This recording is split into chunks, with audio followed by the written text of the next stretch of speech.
Sob as bênçãos de Jesus, iniciamos o Evangelho em Espírito e Verdade, trazendo os ensinos do Cristo de Deus através da imortalidade da alma, da vida futura e da reencarnação, apresentados pela doutrina espírita conforme a codificação de Allan Kardec, sob a orientação do Espírito da Verdade, para o estabelecimento do mundo de regeneração através da vivência do amor e do bem.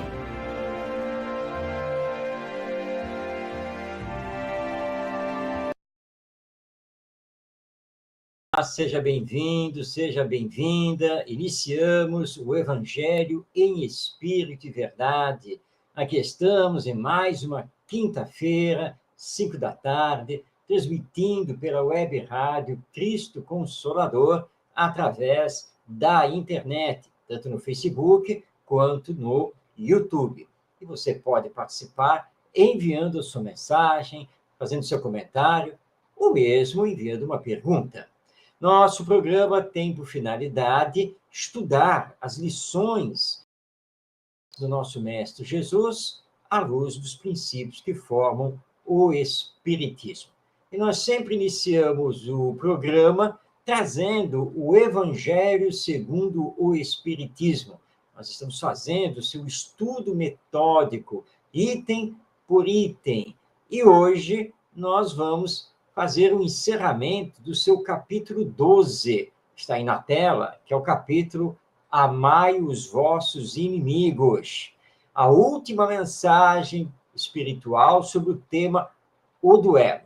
A mensagem foi dada pelo espírito Agostinho, na cidade de Bordeaux, na França, em 1861. Compõe o item 15 desse capítulo 12 de O Evangelho segundo o Espiritismo.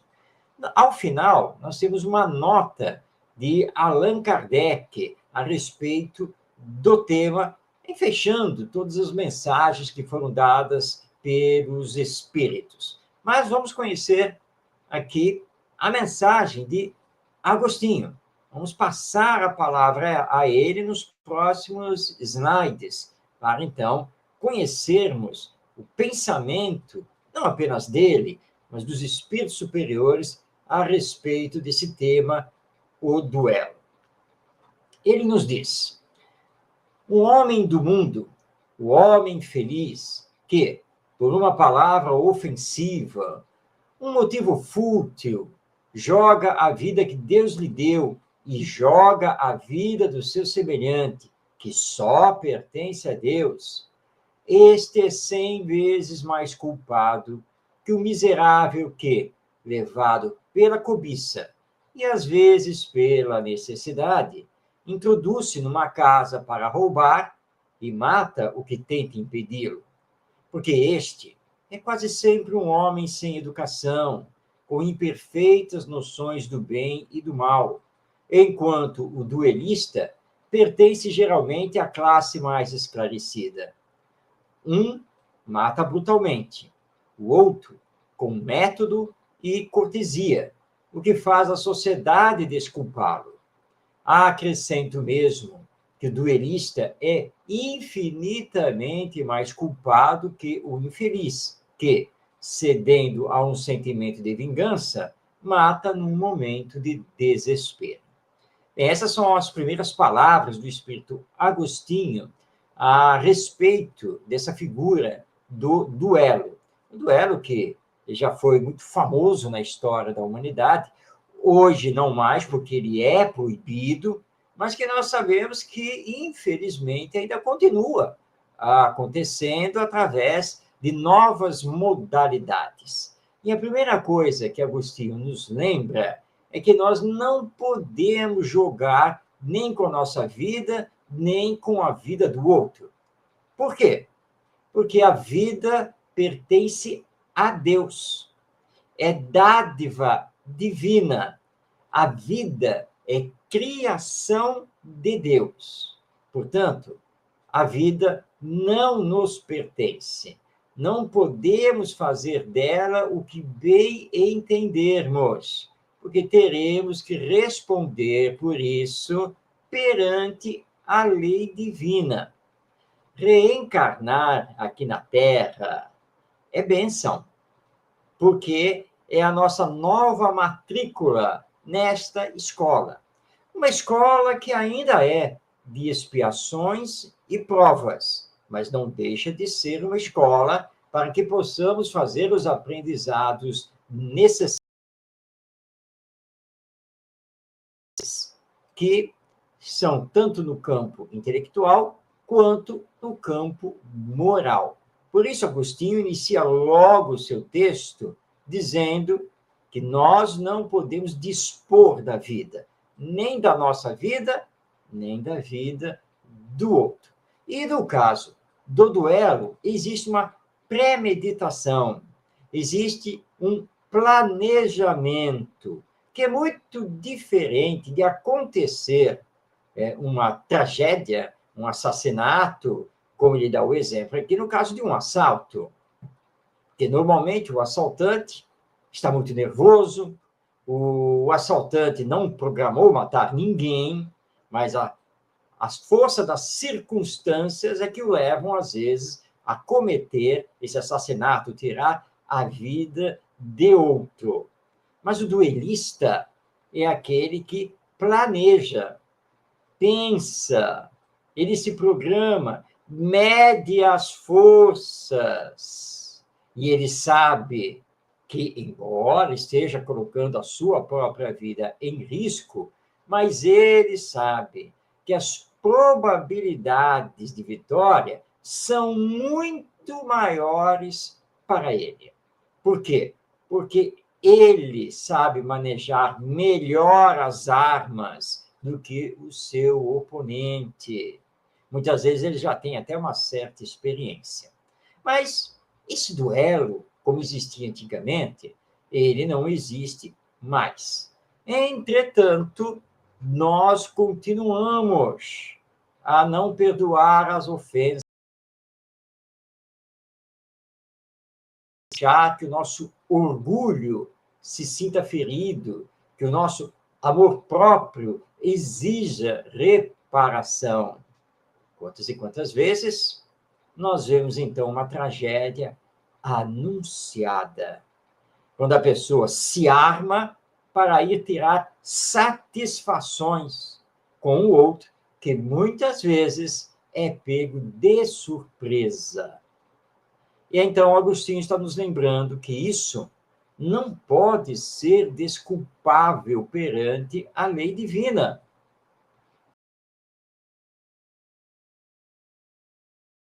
E se compara a um assassino, com esse agravante de ter plena consciência do que está fazendo e de ter premeditado essa realização.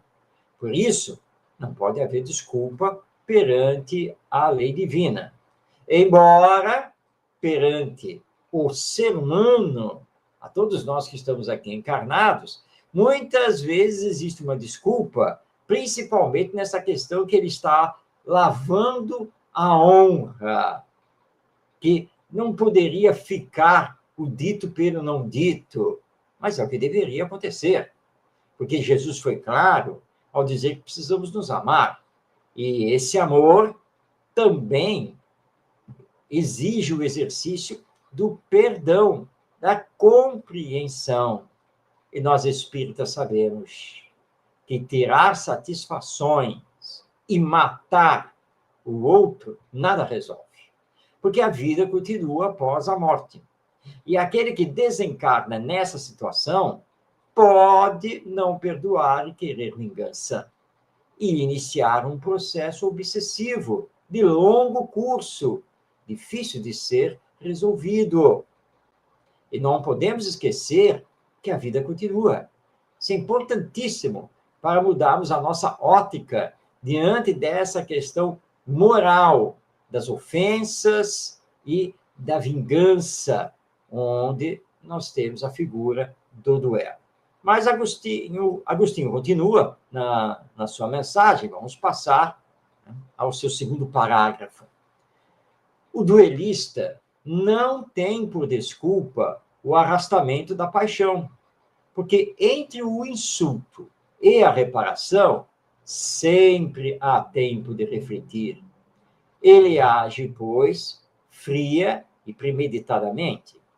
Tudo é calculado e estudado para matar com segurança o seu adversário. É verdade que expõe também a sua vida. E é isso o que justifica o duelo aos olhos do mundo, que o considera como ato de coragem e desapego à vida. Mas haverá realmente coragem quando se está seguro de si mesmo?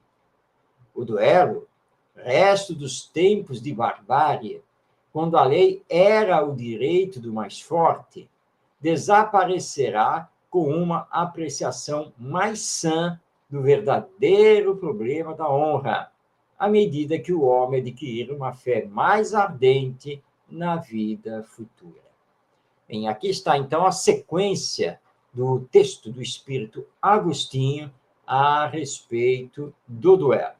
E está nos lembrando aqui que todos nós podemos, sim, controlar as paixões, que todos podemos nos controlar diante de um insulto, diante de uma ofensa, e que, portanto, exigir a reparação através de um embate com o outro, que deverá determinar a morte de um ou de outro, é ferir a lei divina. Porque é uma atitude contrária à lei de amor que Jesus veio nos ensinar. É certo, sim, como já comentamos, que o duelista que quer lavar a sua honra, responder a um insulto, a uma ofensa, aí tecendo armas com o outro, sim, é certo que ele pode vir a morrer, que ele está colocando a sua vida em perigo. Mas, normalmente, como nos lembra Agostinho, ele mede tudo isso. Porque ele tem tempo entre o insulto, a injúria, a ofensa e o duelo propriamente dito, ele tem tempo para pensar. E ele pensa, infelizmente, pensa apenas a nível material, se deixando levar pela paixão desarrazoada, apenas as chances que ele tem, as probabilidades que ele tem de vencer aquele duelo e como fazê-lo para obter a vitória. Então, não há honra nisso. Nenhuma honra. É o que Agostinho está aqui nos lembrando no seu texto. Ah, mas ele usou de coragem, porque ele poderia morrer. Coragem? Será mesmo? Como pergunta aqui Agostinho. Que coragem é essa? Se ele premeditou tudo, planejou tudo, viu se teria segurança em duelar com o outro, quais eram as chances dele vencer e sobreviver. Então, não é exatamente coragem. E ele encerra aqui as suas colocações, lembrando que o duelo ainda é resquício da barbárie, da nossa inferioridade moral. Infelizmente, a lei humana. Nós temos agora, na lei humana, a proibição do duelo. Nós ainda temos na nossa lei a figura da legítima defesa. Ainda existe a figura da defesa da honra.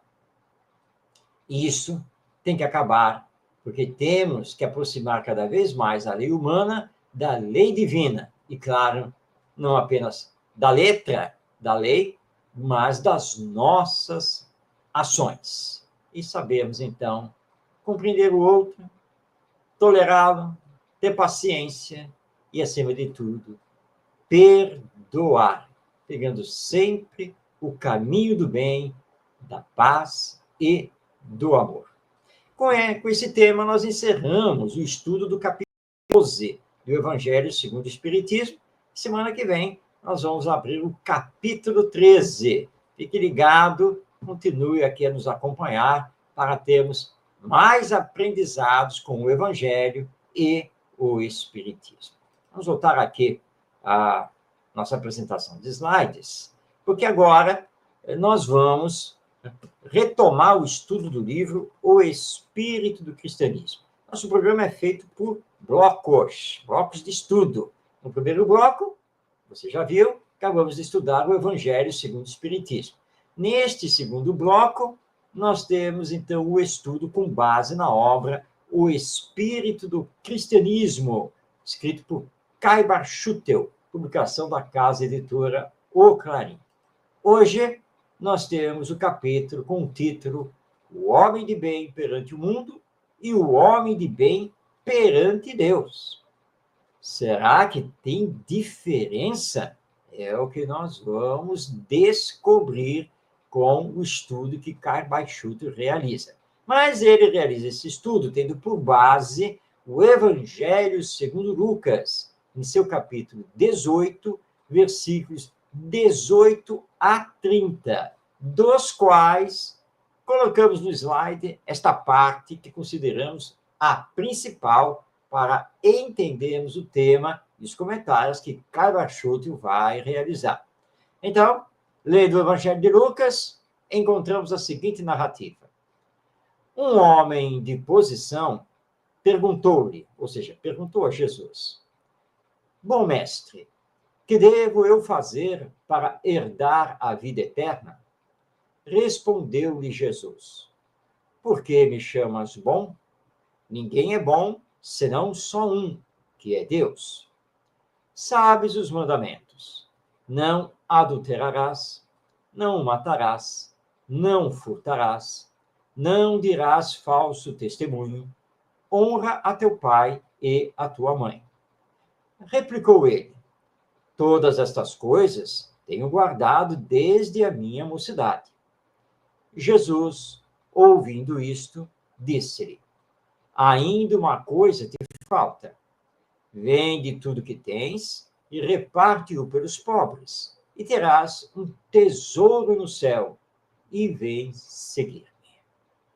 Bem, é a partir desta passagem anotada por Lucas que Caibar Schutter vai realizar os seus comentários. Esta passagem, ela é conhecida também como a passagem do jovem rico. Lucas não afirma que seja um jovem, um homem de posição, é um homem que está bem na sociedade. E Jesus vai lembrá-lo que não basta seguir os 10 mandamentos, é preciso também ter desapego das coisas materiais. Pois bem, vamos então agora passar a palavra para Caibar Schutter. Nós vamos ler um trecho do comentário que ele realiza neste capítulo, que é o capítulo 30 da sua obra, O Homem de Bem perante o Mundo e o Homem de Bem perante Deus. O livro já está aqui, ó, em mãos. Vamos, então, fazer a leitura de um trecho do comentário de Caibar Schutter. Ele nos diz: Allan Kardec dedicou em O Evangelho segundo o Espiritismo um belo capítulo ao homem de bem. De fato, existe o homem de bem perante o mundo e o homem de bem perante Deus. O homem de bem perante o mundo, quando é verdadeiramente homem de bem, nada mais representa que um arremedo, um símbolo do homem de bem perante Deus. Ser homem de bem não consiste em pagar as suas dívidas a tempo, nem em não fazer mal a ninguém. É antes conveniente não dever, bem assim não fazer mal, e fazer todo o bem que se possa fazer. Continua Caibar Schutter. O homem de bem, de qualidade, pode ser comparado a esse moço rico, que julgava que praticando uma ação boa teria a vida eterna. quando, para a obtenção dessa vida, é preciso que procuremos vivê-la já no presente, andando no mundo sem ser do mundo. O homem de Deus é aquele que, à semelhança do apóstolo Paulo, por exemplo, acode ao primeiro convite de Jesus, chegando a se transformar de Saulo em Paulo, para, assim, dar cumprimento à vontade divina. Não se trata, absolutamente, de questão de dinheiro, nem de fortuna para a posse das coisas espirituais, pois o moço de qualidade não poderia comprar o reino dos céus com toda a sua fortuna. Não era dispondo de seus haveres e caminhando atrás de Jesus para um lado e outro que iria possuir a vida eterna. O espírito do evangelho é muito outro. O fim de Jesus, convidando, ou antes, insinuando ao moço de qualidade a abdicar a sua fortuna, foi procurar desgarrá-lo, desprender as coisas materiais, do dinheiro, a falsa bússola que nos desvia do caminho da vida. Que coisa boa podemos fazer para a vida eterna? Andar desde já na vida eterna, isto é, viver em espírito, tornando-nos uma nova criatura, despindo-nos do homem velho, da ganância, da ambição, da usura, da avareza, e fazendo constituir o nosso tesouro, não no dinheiro ou nas herdades que possuímos, mas, sim, nas coisas espirituais que vamos todos os dias adquirindo. Ricos, que coisa boa podereis fazer para ter a vida eterna? Pôr o vosso dinheiro ao serviço dessa grande causa, dessa grande vida que vos felicitará mais tarde. Bem, este é o trecho que nós aqui separamos de todo o comentário realizado por Kai Barschuttel e que se encontra no capítulo 30 da sua obra O Espírito do Cristianismo. Vamos aqui retomar o slide aqui na tela para relembrar esta passagem anotada por Lucas no seu Evangelho. Jesus recebeu, então, um homem rico, de boa posição social, que algumas traduções indicam ser um jovem. E ele perguntou o que ele precisava fazer para herdar a vida eterna, para ter a vida eterna. Mas, primeiramente, Jesus faz uma advertência, porque ele chamou Jesus de bom mestre. E Jesus nos adverte, olha, bom somente o Pai, bom somente Deus, somente Ele, é único. E aí, na sequência, ele, olhando para o homem de boa posição social, o jovem rico, ele relembra ao mesmo alguns dos 10 mandamentos que todo judeu segue. Claro que ele sabia que esse jovem rico, claro que ele tinha conhecimento dos 10 mandamentos, mas Jesus faz questão de repetir alguns deles. Não adulterarás, não matarás, não furtarás, não dirás falso testemunho, honra a teu pai e a tua mãe.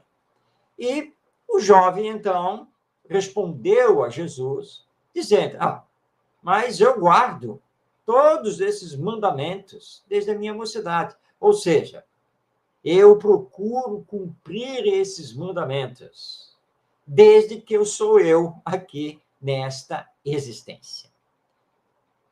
Em princípio, se ele cumpre tudo que está prescrito lá nos 10 mandamentos, ele é um homem de bem.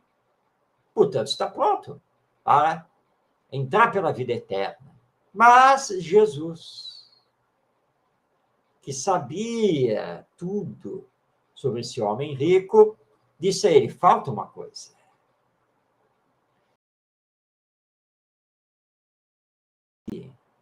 os seus bens, reparte tudo aos pobres. Aí sim, você terá um tesouro no céu. Porque neste momento você tem um tesouro na terra. Mas o importante é ter um tesouro no céu. E esse tesouro no céu você conquistará através da caridade, da realização do bem ao próximo. E aí, então, desprendido dos bens materiais, aí você estará pronto para me seguir e andará a vida eterna, que neste caso aqui significa a felicidade. Segundo Humberto de Campos, no livro Boa Nova, e também segundo Amélia Rodrigues, na sua série sobre o Evangelho, esse homem rico não retornou. Não conseguiu se desprender dos bens materiais. E esse é um grande problema, que Cai Bachuto está aqui nos lembrando. Não basta não fazer o mal. Tem que não desejar o mal. E tem que fazer o bem. E muitas vezes nós perdemos a oportunidade de fazer o bem. Por isso que ele nos diz ser homem de bem.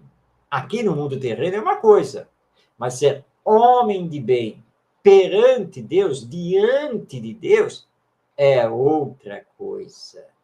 O verdadeiro homem de bem não é o que dá uma esmola aqui e ali, uma ajuda aqui e ali, sem se desprender dos bens materiais. O verdadeiro homem de bem é aquele que não vai pensar duas vezes em socorrer o seu próximo, dispondo dos seus recursos para isso. E, quando vier a morte, por causa do seu desprendimento, embora continue rico, ele não sofrerá nem um pouco, porque sabe toda a obra benemérita que realizou, que utilizou o dinheiro para propiciar o progresso, a evolução, o amparo ao próximo. E sabe que nada disso, de fato, lhe pertence, e que todas essas coisas são de ordem material, e que na desencarnação ele retorna ao mundo espiritual, onde não há necessidade de dinheiro, não há necessidade de posses materiais, declaração de imposto de renda. Então, desprendimento. Isso serve para todos nós. Não precisamos ser ricos, financeiramente falando, de ter milhões, muitas propriedades. Não. Quantos de nós não conseguimos abrir mão do que temos, do que conseguimos adquirir, ganhar, mesmo que sejam poucas coisas? E o apego às coisas materiais é um entrave para o bom retorno ao mundo espiritual através da morte, ou seja, a desencarnação. Por isso, o verdadeiro homem de bem é também um ser moralizado, espiritualizado e não apego às coisas materiais, mas as utilizando sempre a benefício do próximo e não a seu próprio benefício, mesmo porque todas as coisas que são da matéria, na matéria vão ficar. Ninguém leva para o depois da morte, a vida futura, ninguém leva o saldo bancário, ninguém leva o imóvel, o carro e assim por diante. Tudo isso é da terra e na terra sempre ficará. Com isso, então, nós vimos mais um capítulo da obra O Espírito do Cristianismo, de Cai Bachutel. E vamos continuar. Você já está aí convidado para estar conosco semana que vem, para estudarmos o capítulo 31 dessa obra maravilhosa. Mas agora vamos abrir o terceiro bloco do nosso programa, agora dedicado às cartas de Paulo de Tarso. Nós estamos atualmente estudando a carta aos Romanos, ou seja, a carta que Paulo de Tarso escreveu à comunidade cristã da cidade de Roma. Lembrando que na época de Paulo de Tarso, o mundo conhecido era aquele conquistado pelo Império Romano. E a maioria da população vivia dentro dos domínios do Império Romano, cuja capital era a cidade de Roma, que hoje é a capital da Itália. E nós estamos trazendo aqui os comentários de Emmanuel, esse benfeitor espiritual que muito escreveu e nos orientou através do nosso querido médium Chico Xavier. Hoje, Emmanuel vai comentar o versículo 1 do capítulo 15 da carta de Paulo aos Romanos. Está aí na tela o versículo. Nós, os fortes, devemos carregar as fragilidades dos fracos e não buscar a nossa própria satisfação. Muito bem. Vamos agora, então, ver a palavra de Emmanuel a respeito desse versículo que está aí na tela.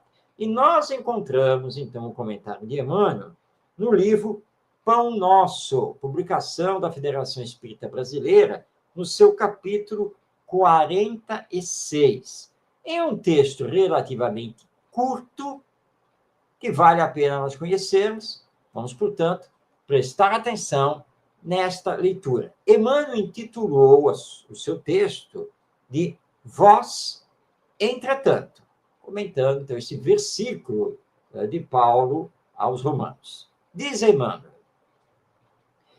com que objetivo adquiriu o homem a noção justa da confiança em Deus? Para furtar-se à luta e viver aguardando o céu? Semelhante atitude não seria compreensível. O discípulo alcança a luz do conhecimento, a fim de aplicá-la ao próprio caminho. Concedeu-lhe Jesus um traço do céu para que o desenvolva e estenda através da terra em que pisa. Receber o sagrado auxílio do Mestre e subtrair-se-lhe à oficina de redenção é testemunhar ignorância extrema. Dar-se a Cristo é trabalhar pelo estabelecimento de seu reino. Os templos terrestres, por ausência de compreensão da verdade, permanecem repletos de almas paralíticas que desertaram do serviço por anseio de bem-aventurança.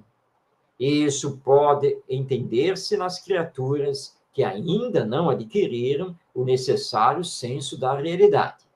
Mas vós, os que já sois fortes no conhecimento, não deveis repousar na indiferença ante os impositivos sagrados da luz acesa pela infinita bondade do Cristo em vosso mundo íntimo. É imprescindível, tome cada um os seus instrumentos de trabalho, na tarefa que lhe cabe, agindo pela vitória do bem, no círculo de pessoas e atividades que o cercam. Muitos espíritos doentes, nas falsas preocupações e na ociosidade do mundo, poderão alegar ignorância. Vós, entretanto, não sois fracos, nem pobres, da misericórdia do Senhor. Então, este é o texto de Emmanuel, comentando o versículo 1 do capítulo 15 da carta de Paulo aos Romanos. Você pode ler na íntegra no livro Pão Nosso, no seu capítulo 46.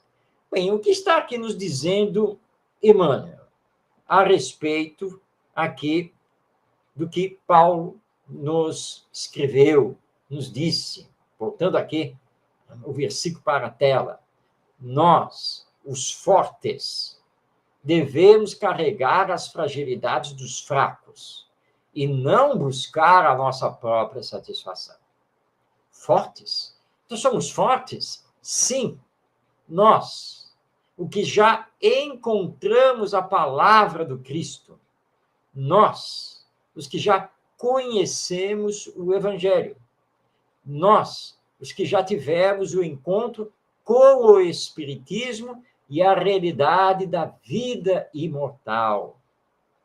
Nós somos fortes, porque temos o conhecimento e não podemos alegar ignorância. Muitos podem fazer essa alegação, porque de fato não conhecem o Evangelho.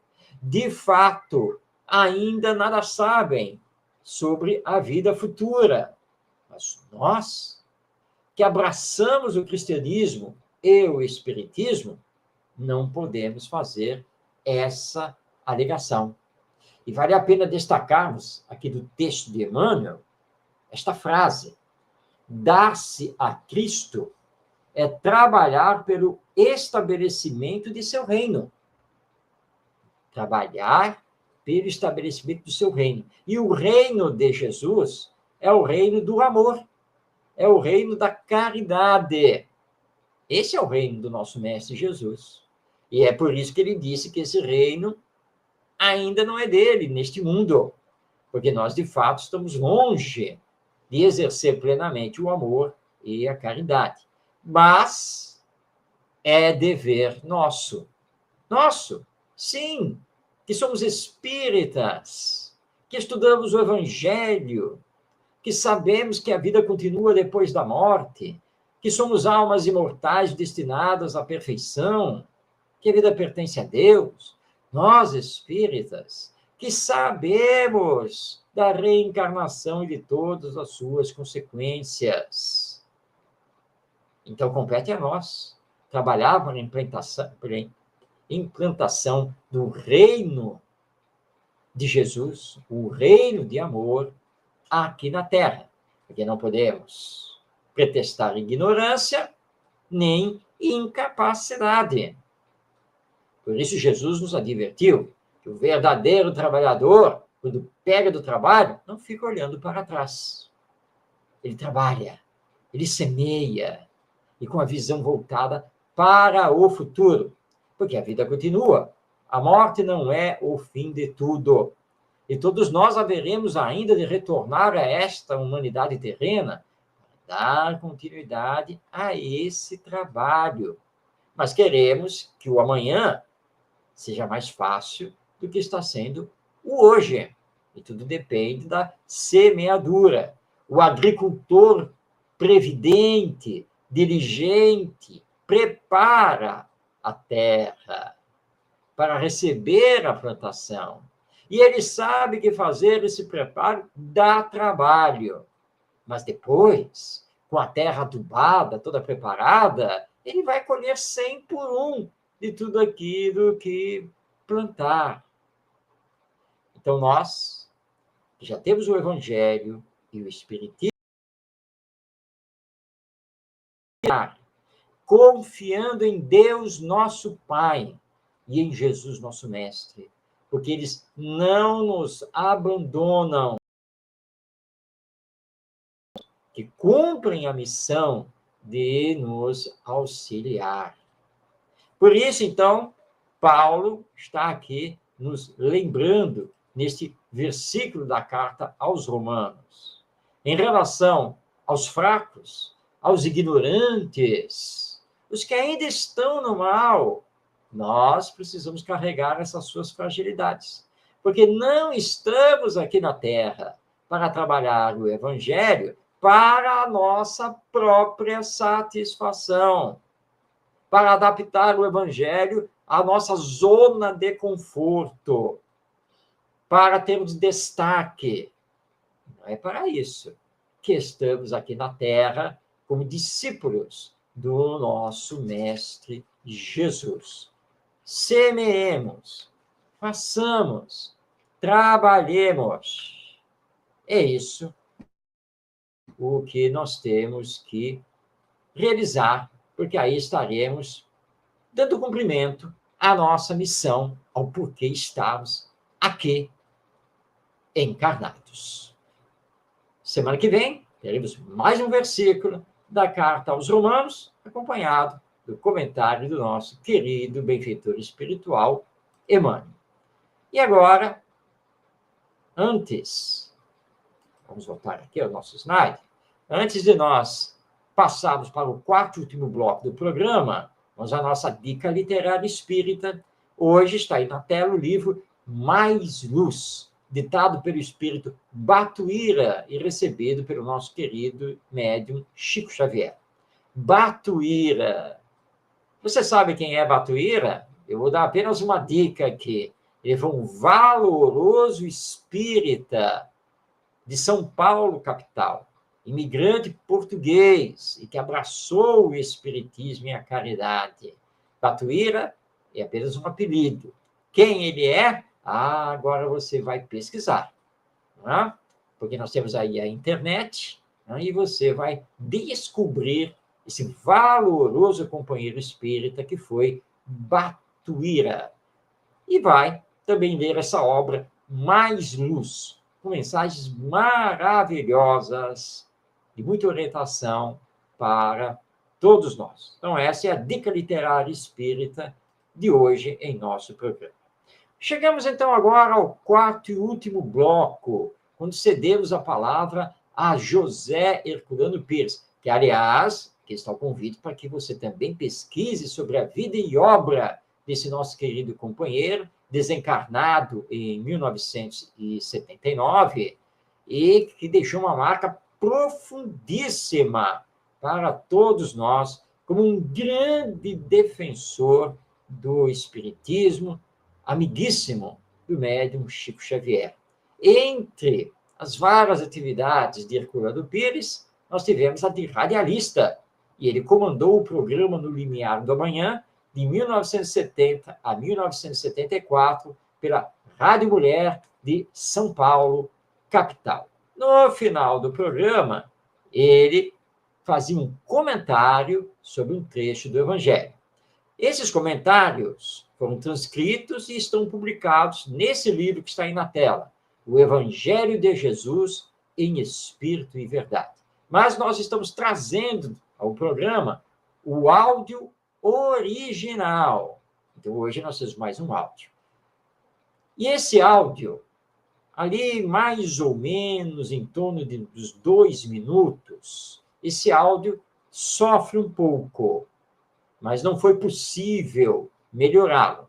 Mas o áudio vai ficar um pouco grave e abafado, mas basta você aumentar aí o volume do som, que dá para ouvir tranquilamente e seguir, então, o raciocínio, o pensamento de José Herculano Pires. Vamos, então, a mais um comentário sobre o Evangelho do nosso Herculano Pires.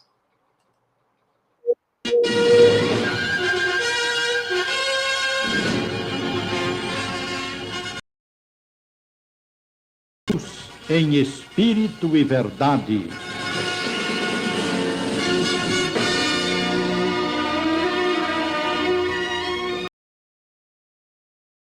Encontramos o seguinte: Efésios, capítulo 2, versículos 11 a 14. Por isso, lembrai-vos que outrora vós, gentios em carne, que sois chamados incircuncisão pelo que é chamado circuncisão em carne, feita por mãos, estáveis naquele tempo sem Cristo, alienados da comunidade de Israel e estranhos às alianças da promessa, não tendo esperança e sem Deus no mundo. Mas agora, em Cristo Jesus, vós que antes estáveis longes, vós aproximastes pelo sangue de Cristo. Nesta passagem da carta de Paulo aos Efésios, nós vemos a constante orientação de Paulo no sentido evangélico, procurando demonstrar que aqueles que estavam afastados do Cristo por motivos puramente temporais na vida terrena, nem por isso deveriam ficar sempre afastados, e que não havia, naturalmente, na decisão que os levou a essa posição, nenhum sentido de privilégio para os que estavam próximos do Cristo. De certa maneira, este trecho de Efésios se opõe àquele trecho anterior que nos caiu no programa passado e em que Paulo dava a impressão da predestinação de certas criaturas para virem à terra a fim de se tornarem santas. Vemos aqui Paulo colocar o problema num plano bastante diferente, mostrando-nos que todos aqueles que pertenciam aos gentios, que eram os incircuncisos, os judeus realmente circuncidados de acordo com a lei hebraica, estes judeus consideravam os incircuncisos como a incircuncisão. Daí a expressão que nós vemos no texto evangélico, na carta de Paulo, e que parece realmente às vezes confusa. A circuncisão, diz ele, vos chamava de incircuncisão. Realmente era os judeus circuncisos que passavam por aquilo que representa para nós, no plano atual, o batismo. Era o batismo judaico feito através da circuncisão.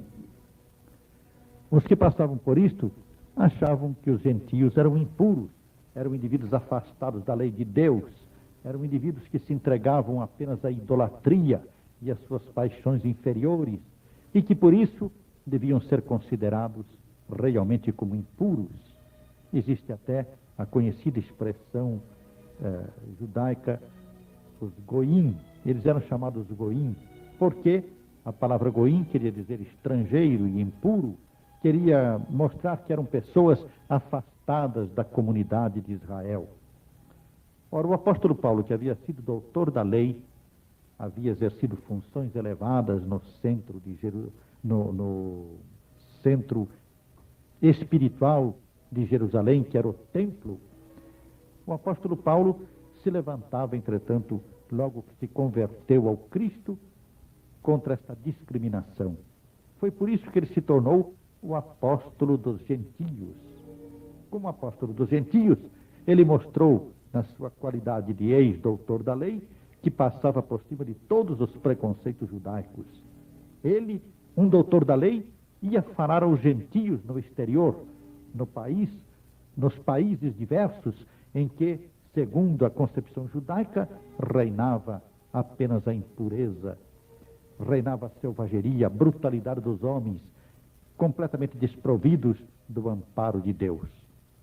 Ora, sendo assim, nós vemos que o apóstolo Paulo prega nesta carta aos Efésios a necessidade da conversão de todos a Cristo, sejam quais forem os indivíduos que desejem se aproximar de Jesus. Pouco importa que eles não sejam circuncidados. Nós sabemos que o apóstolo Paulo, no início da sua missão, das suas pregações, do seu apostolado, ele chegou a circuncidar Timóteo. Por que fez isto?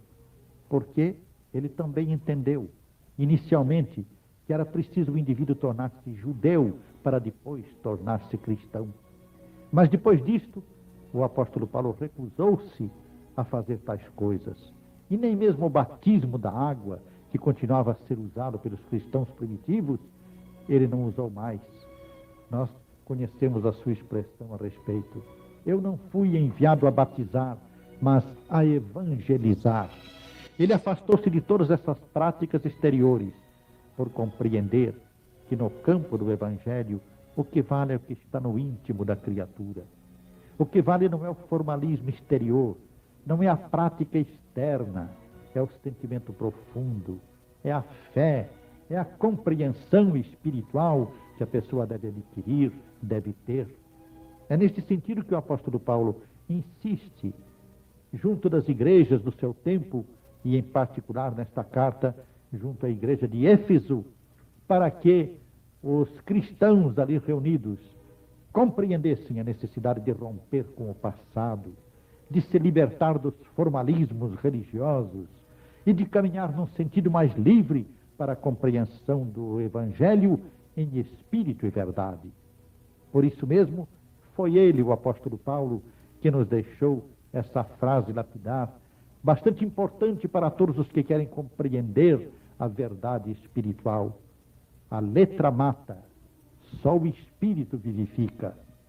Realmente, quando nos apegamos aos textos, à letra dos livros escritos, nós podemos cometer os maiores erros em nome da verdade, cometer as maiores atrocidades em nome da caridade. É o maior crime que pode haver, inverter-se as coisas por um fanatismo cego.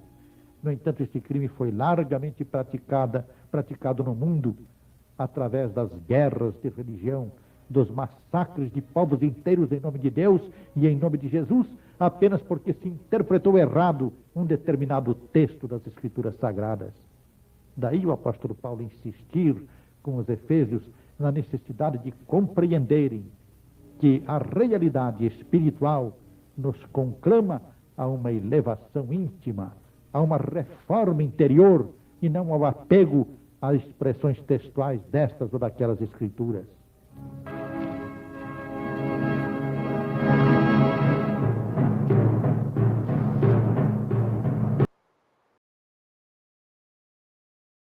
Tivemos a palavra tão clara, objetiva e profunda de José Herculano Pires, fazendo o encerramento do nosso programa.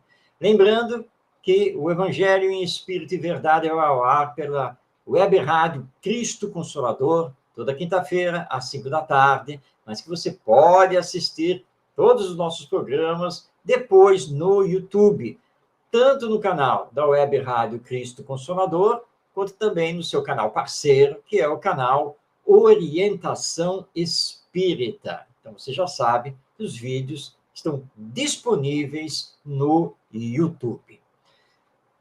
Meu grande abraço a você, desejo de paz em sua vida, que Jesus nos abençoe e possamos novamente nos encontrar na próxima semana para mais uma edição de O Evangelho em Espírito e Verdade. Até o nosso próximo encontro.